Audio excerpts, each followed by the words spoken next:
is the difference between the truth and the facts?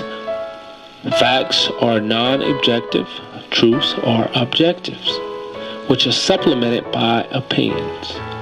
What makes a great lie is when it is mixed with the truth and not the facts. When it gets down to the root of the answer, education is going to help you in the long run, whether you are a scholar or an average student.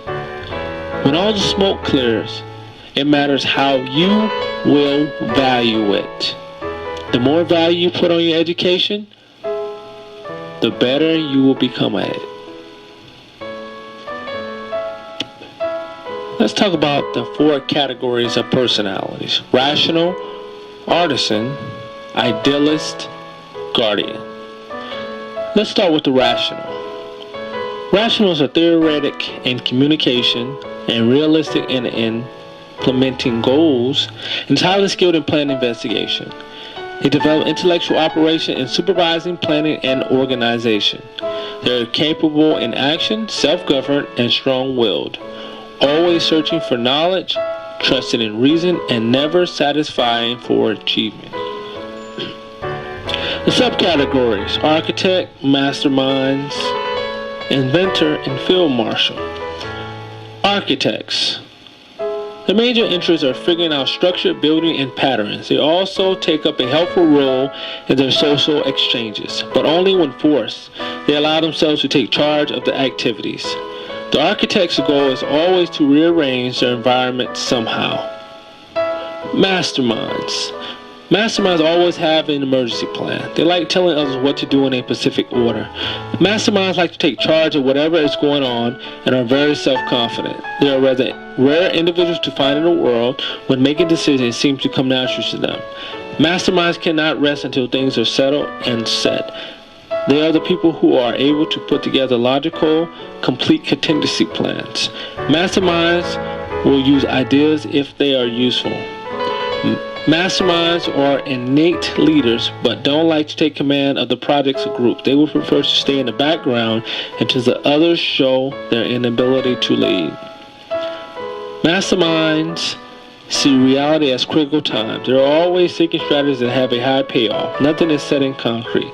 They are very flexible when it comes to operations. They believe that everything could be improved for the particular situation. They are also alert about the penalty of the applying new ideas or positions.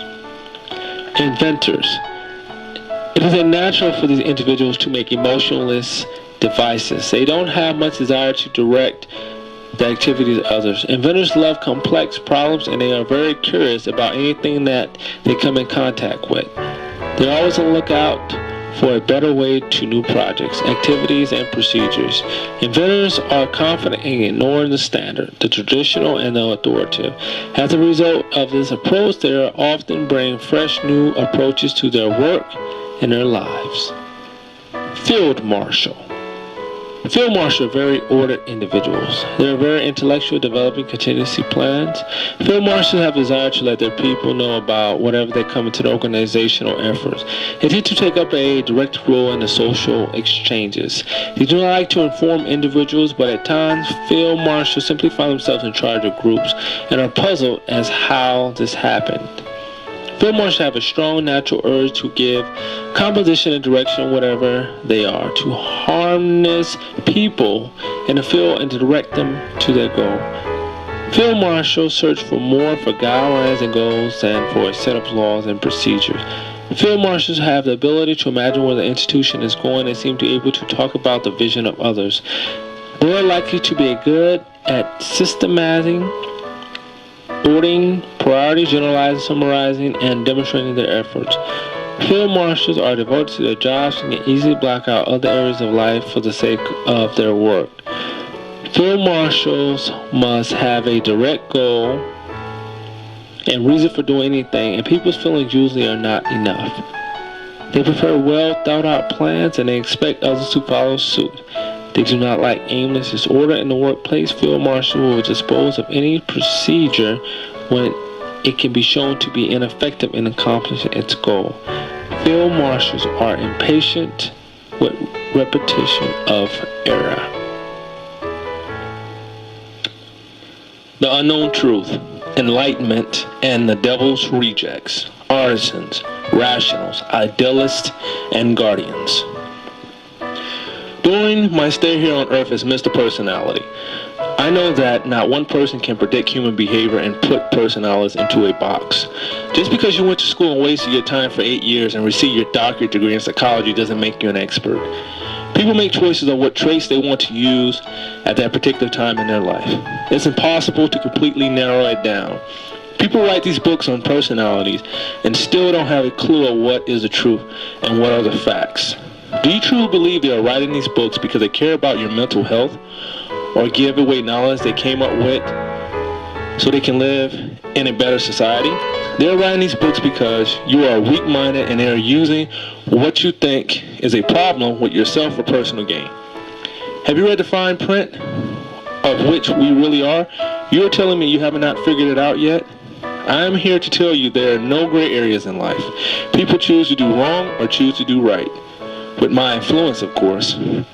When doctors can't find out what is really wrong with you, they may say it's a chemical imbalance. They say these things to you not because they're right, but because they become too intellectually bound and feel ashamed to do not know the answer. You're not going to find what you're searching for in any book. If we would just stick to the facts, we would not have all this mumbo jumbo. People make their own choices. Don't blame it on it's just my personality. So you have to forgive my actions. Crazy people seem to use it to get out of situations that they have done. You make choices according to your environment, and the stress that you're under will decide what particular action that you may take. Psychologists still can't explain why someone that grew up in a good family where everything was normal and then all of a sudden he or she is a serial killer. They will say something like, there is something genetically wrong with them. I feel that you should come to the conclusion and accept things for what they really are. The truth of the matter is I have been deceiving all of you idiots for centuries. Can you guess who I am? That's right, I'm God's right-hand angel, the devil. The greatest lie I ever told was convincing people that I didn't exist. Even now that you know the truth, you will still not believe me. Do as you please, but in the end, I will get your soul, and there is nothing that you can do about it. Mentally, physical, and spiritual warfare in the military. Most of the people that join the military don't know what they're getting themselves into. With me, there is a love and hate relationship. The military serves one purpose. As the Navy would say, warheads on foreheads. If people knew the truth, we probably wouldn't have anyone to protect this world that we have designed for ourselves. They don't tell you that you may end up in a country that you never heard of, or you may come back missing a limb. Trust me, if you're in it for the security or the money, it's not always cracked up to be. Most people stand because they have become institutionalized. They're afraid of change. Also, they have attached more responsibility to themselves after they have been in for a while. The military is great to get your life started and to go to college. But make no mistake, this is an entity. It has no love or feeling for you like the sculpture that Pi Milan built. It's built on top of personalities as rational, idealists, guardians, and artisans. The entity we live on, but you may not survive. Try to get the most out of it because they will use every part of you so that the entity may survive. Just be sure that you know what you're getting yourself into. In some points of view, you are a trained junkyard dog, and when unleashed, you will do unspeakable things, whether you survive or lose your life. This is something that you will not hear on a commercial. My point of view is that you understand there are so many personalities in the service, and you have to deal with the best way that you can, and hopefully you survive, mentally, physically, and spiritually. Either love me for what I am, or leave me alone. If I desire what you don't desire, try not to tell me that my desires are incorrect. If I think others than you, stop before you correct my outlook. If my feeling is less than yours or more,